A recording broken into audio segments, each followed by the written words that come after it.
너희는 어찌하여 내가 나의 처소에서 명한 나의 제물과 예물을 밟으며 내 아들들을 나보다 더 중히 여겨. 엘리의 잘못이 뭐냐면 하나님보다 자식을 더 중히 여긴 거예요.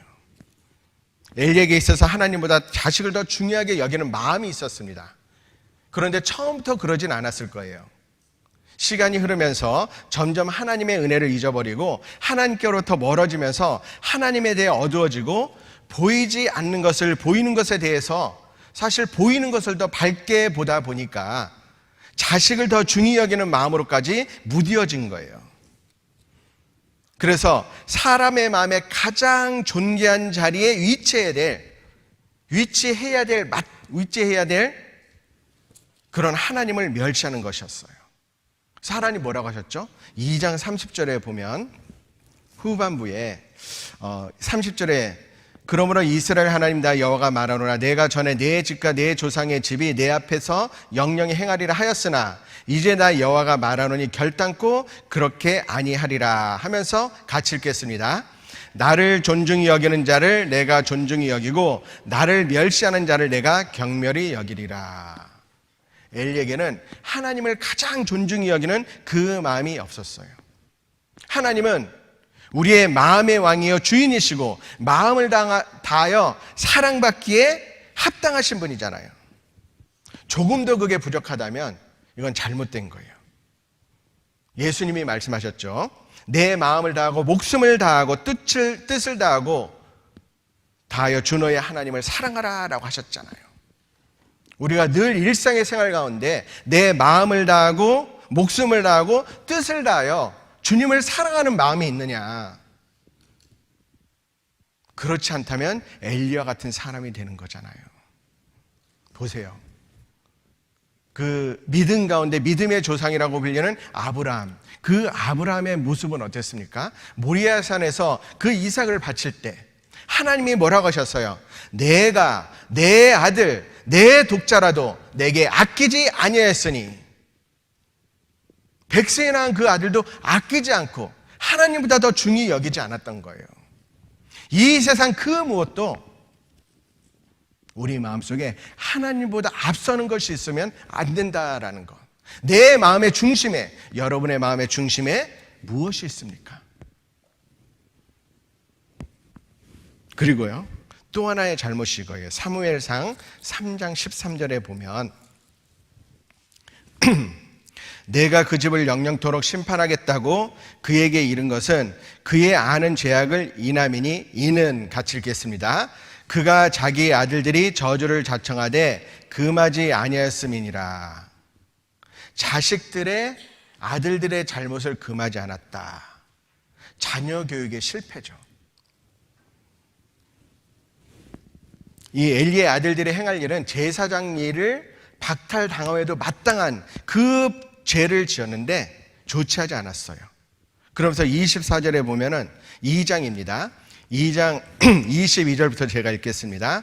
엘리가 매우 늙었더니 그 아들들이 온 이스라엘에게 행한 모든 일과 회막문에서 수종드는 여인과 동침하였음을 듣고 그들에게 이르되 너희가 어찌하여 이런 일을 하느냐 내가 너희 악행을 이 모든 백행에서 듣노라 하면서 24절에 내 아들아 그리 말라 내게 들리는 소문이 좋지 아니하니라. 그냥 부드러운 말로 책망하고 끝냈어요. 자녀 교육에 문제가 많다라는 것을 볼 수 있잖아요.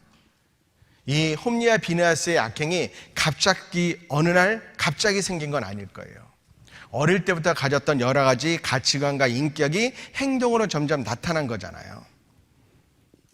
이 자녀 교육이 얼마나 중요한가. 하나님에 대한 신앙을 가진 부모는 자식을 신앙적으로 잘 교육할 그 책임이 있잖아요. 신명기 말씀 한번 찾아보겠습니다. 신명기 6장 4절.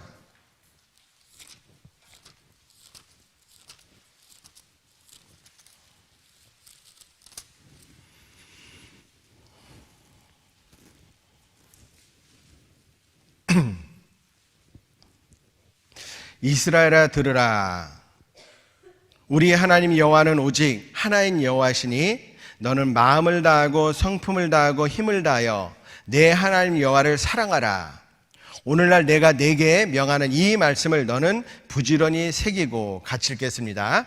내 자녀에게 부지런히 가르치며 집에 앉았을 때에든지 길에 행할 때에든지 누웠을 때에든지 일어날 때에든지 이 말씀을 강론할 것이며. 항상 언제든지 말씀으로 자녀들을 가르치는 그 일이 있어야 된다. 마땅히 행할 길을 아이에게 가르치라. 그러면 늙어서도 그것을 떠나지 아니하리라. 그런데 엘리는 그 교육을 하지 못했던 거예요. 많은 분에게 가끔 묻습니다. 최고의 교육이 뭐냐고. 그럼 대부분 정답을 말해요. 자녀에 있어서 최고의 교육이 뭐죠? 가장 먼저 되는 교육이 뭐죠? 대답할 수 있죠. 뭐예요? 본이 되는 것. 그렇죠? 내가 먼저 보여주는 것. 최고의 신앙의 교육은 말이 아니라 삶으로 보여주는 겁니다. 예수님을 가장 사랑하라라고 가르치기 전에 부모님은 먼저 예수님을 가장 뜨겁게 사랑하는 모습을 보여줄 수 있어야 돼요. 예수님을 가장 사랑하는 모습은 뭡니까? 아침에 일어나자마자 예수님을 찾고, 또 항상 무슨 일이 있을 때마다 예수님을 찾고 하나님과 동행하는 그 모습을 우리가 보여줘야 되지 않을까요? 성경이 가장 중요하다라고 말하기 전에 부모님이 먼저 성경을 가장 귀중히 여겨서, 나의 사랑은 비록 헤어졌으나 어머님의 무릎 위에 앉아서 그 듣던 그걸 기억하는 그 자녀는 귀한 자녀가 됐을 거 아니에요. 정말 우리 엄마는 성경을 너무나도 사랑하는구나, 성경을 항상 가까이 하는구나, 그것을 먼저 보여줘야 되지 않을까요? 어떤 한 가정에 목사님이 신방을 왔어요. 자녀들과 엄마가 있었습니다. 그런데 이제 목사님이 성경책을 펴려고 하니까 이 엄마는 자기도 성경을 가까이 한다는 것을 보여주고 싶어서 아들한테 말했대요. 아들아, 엄마가 항상 가까이 하는 책 좀 가지고 올래? 그랬더니 아들이 썬데이 서울을 갖고 왔대요.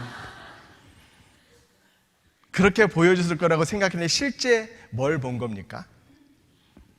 성경이 가장 중요해. 성경을 가까이 해야 돼. 성경이 참된 진리야. 말은 하는데 우리의 생활 가운데 실제로 그것을 보여주고 있느냐. 기도가 가장 중요하다라고 가르치기 전에 어려운 순간마다 매일매일 무릎을 꿇고 하나님께 기도하는 그 모습을 보여주는 것이 순서가 아닙니까? 신앙의 교육은 지식의 전달이 아니라 삶으로 증거하는 거예요. 이 자녀들은 가르침을 듣는 것이 아니라 보이는 대로 배우고 보여준 대로 따라가는 거예요. 우리가 먼저 예수님을 사랑하고 말씀을 따르고 기도로 하나님을 의지할 때 아이들도 그 길을 자연스럽게 걷게 될 겁니다. 그런데 엘리 제사장의 교육의 실패는 실제로 본이 되는 삶을 살지 못했을 거예요. 또 엘리 제사장의 잘못이 무엇일까? 사무엘상 3장 1절입니다.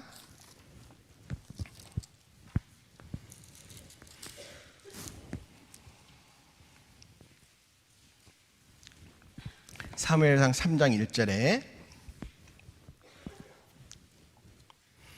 아이 사무엘이 엘리 앞에서 여호와를 섬길 때에는 여호와의 말씀이 희귀하여 이상이 흔히 보이지 않았더라. 엘리의 눈이 점점 어두워 가서 잘 보지 못하는 그때에 그가 자기 처소에 누웠고 때에 엘리의 나이 98이라. 그 눈이 어두워서 보지 못하더라. 이 말씀을 쭉 보면 단순히 엘리의 육체의 눈이 어두워서 나이를 먹었기 때문에 눈이 자연스럽게 어두워진 것이라면 성경에 굳이 이렇게 기록할 필요가 없을 겁니다. 이것을 통해서 엘리의 영적인 눈이 어두워졌구나, 그것을 보여주기 위함일 거예요. 사실 엘리의 눈이 갑자기 어두워진 것이 아니고 점점 어두워져 갔습니다. 그 말은 뭐냐면 그가 돌이켜서 신앙을 회복할 수 있는 기회는 충분히 있었을 텐데 그렇게 하지 못했던 거예요. 그러니까 하나님의 말씀이 마음에 깨달아지지 않고 하나님과의 교제가 식어가는데 그것을 그냥 그러니 하고 넘어갔던 거예요. 누구나 다 첫사랑을 얘기해요. 그 뜨거웠던 마음을 얘기해요. 그 뜨거웠던 걸 그리워합니다. 근데 거기에서 그친다면, 정말 뜨거워지기 위해서 애를 쓰고 기도하고 간절한 마음으로 뭔가 추구하지 않는다면 우리도 이 엘리의 그런 모습을 닮아가고 있는 것은 아닐까요? 너희 처음 사랑을 버렸느니라. 우리 마음속에 늘 주님의 그 놀라우신 십자가의 보혈의 사랑이 불타고 있어야 되는데 그러지 못하고 시간이 지나면 다 그런 거야. 가장 슬픈 말 아닙니까? 가장 비참한 말이 되지 않을까요? 왜 눈이 어두워지고 왜 둔감해질까요? 라오디게아 교회에 그 교회 말하잖아요. 한번 찾아볼까요? 요한계시록 3장 17절.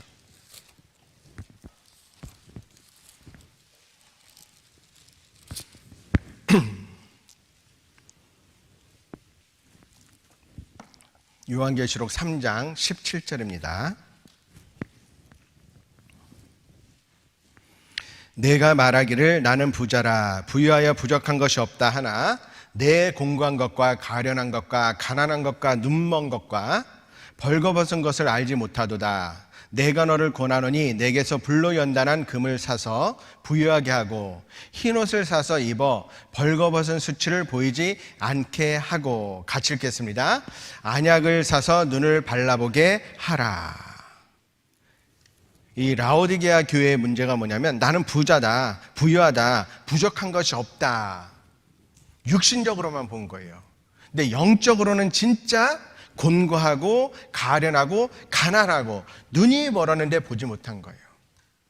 하나님 뭐라고 하셨죠?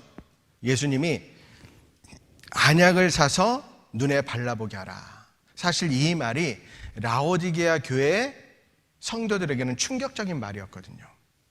제가 알아보니까 이 당시에 세계적으로 안약이 제일 발달한 지역이 라오디게아예요. 그러니까 눈이 나쁘면 라오디게아에 와서 안약 사서 발라본 거예요. 근데 너희 안약 사서 발라보라. 무슨 말이냐. 육신의 눈은 밝았을지 모르지만 영적인 눈이 어두웠던 거예요. 저도 요즘에 생각해보면 매일매일 안약을 발라보지 않으면 눈이 어두워지는 걸 느낍니다. 세상의 유혹이 얼마나 강하고 얼마나 큰지요. 잠깐만 방심하면 세상으로 쫓아가는 저의 모습을 발견해요. 집에다 안약 있으시죠? 안약 갖고 다니시죠? 하나님의 말씀이잖아요. 하나님의 말씀으로 늘 내 눈을 씻고 내 마음을 씻지 않으면 지금은 세상을 쫓아가는 거예요. 또 엘리의 잘못이 무엇이었을까? 사무엘상 2장 27절입니다.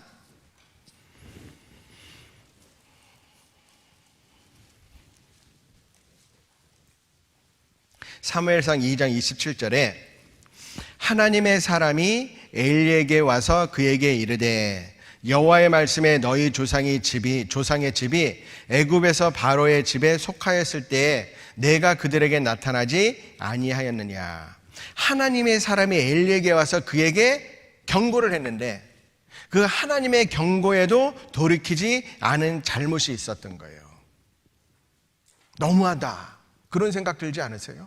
하나님이 이렇게 경고를 하는데 그 말을 듣지 않는 거예요. 거기에 반응하지 않는 거예요. 거기에 움직이지 않는 거예요.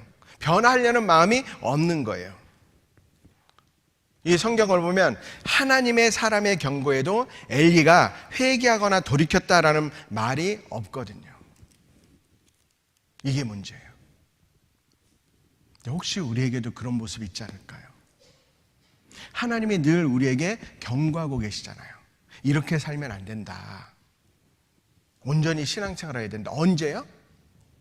주일 말씀 시간에, 수요 말씀 시간에, 각 회별 말씀 가운데, 구역 모임 가운데 그 말씀을 들으면서 우리를 일깨우시잖아요. 정말 마지막 시대가 가까이 왔다. 깨어있으라라고. 근데 거기에 우리가 얼만큼 그 경고를 받아들이고 있느냐. 그런데 이 사무엘상 4장 3장 그쪽을 보면 이 엘리의 잘못으로 인한 결과가 무엇이냐.